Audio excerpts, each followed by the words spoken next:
कृष्ण कन्हैया लाल की जय हो। हम भगवान से प्रार्थना करते हैं कि सभी भक्तों के घरों में सुख शांति हो और सभी भगत प्रेम से रहें। आज हम श्रीमद् भागवत के चतुर्थ स्कंद में 11वें अध्याय को आपसे सुनाते हैं, जिसमें ध्रुव जी का कुबेर से मिलाप करना और अपने पुत्र को राज्य देकर के वन में तप करने के लिए जाना। मैत्रेय जी ने विदुर जी से कहा कि हे विदुर, जब ध्रुव ने स्वयंभू मनु को दंडवत किया तब स्वयंभू मनु बोले कि हे ध्रुव, तुम वैष्णव और परमेश्वर के भगत हो, इसलिए हरि भक्तों को क्रोध नहीं करना चाहिए।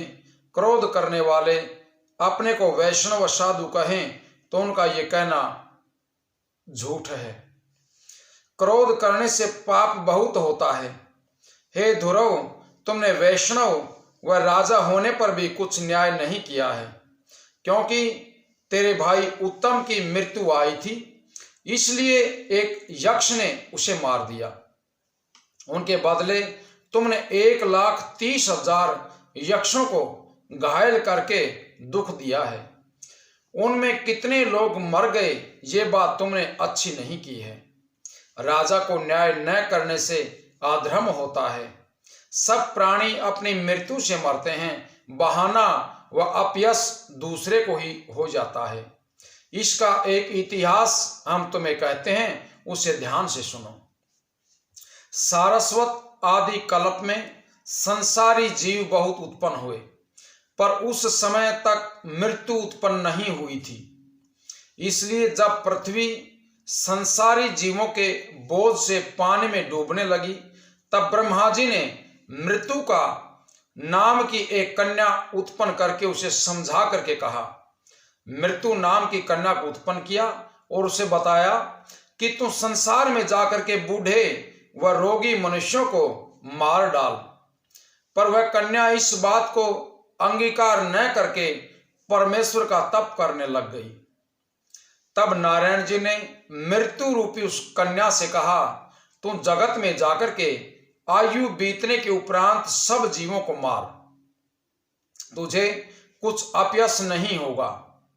कोई कहेगा रोग से मर गया, कोई कहेगा सांप काटने से मर गया, इसी तरह अनेक प्रकार से दूसरे को दोष लगाएंगे। नारायण जी की ये बात सुनकर के जब उस कन्या ने संसार में जाकर के लोगों को मारना आरंभ किया, तब पृथ्वी का बोझ हल्का हुआ। हे ध्रुव, तुमने परमेश्वर का भजन किया है, फिर उनकी सृष्टि को मार करके क्यों अपराध लेते हो?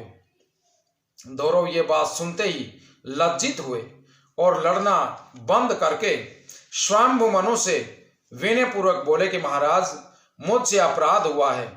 ये वचन सुनकर के स्वयंभू मनु बोले कि हे ध्रुव, तुम इस बात की चिंता मत करो। इन लोगों के भाग्य में इसी तरह मरना व दुख पाना लिखा हुआ था। परमेश्वर की इच्छा के अनुसार सब बातें होती हैं।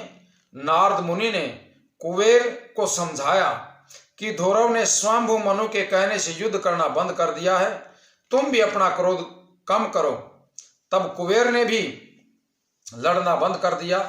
फिर स्वयंभू मनु और नारद जी ने कुबेर से कहा कि पहले तुम्हारे नौकरों ने ध्रुव के भाई को वृथा मारा था, बिना किसी कारण के मार दिया था, इसलिए तुम अपने सेवकों को अपराध उनसे क्षमा कराओ।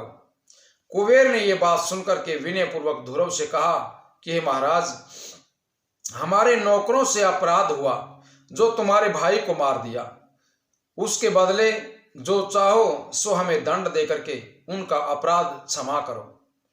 ध्रुव बोले कि आप देवता हैं, हमको ऐसा आशीर्वाद दीजिए जिससे फिर मुझे क्रोध नहीं आए और परमेश्वर के चरणों में भक्ति बनी रहे। कुबेर ने ध्रुव को इच्छा पूर्वक वरदान देकर के उनसे मिलाप कर लिया। उसके बाद स्वयंभू मनु और नारद जी अपने अपने स्थान को वापिस चले गए। कुबेर जी अपने स्थान पर पधारे। ध्रुव ने अपने घर आकर के विचार किया कि राज्य, धन, स्त्री, पुत्र व संसारी व्यवहार सौपन के समान झूठे हैं।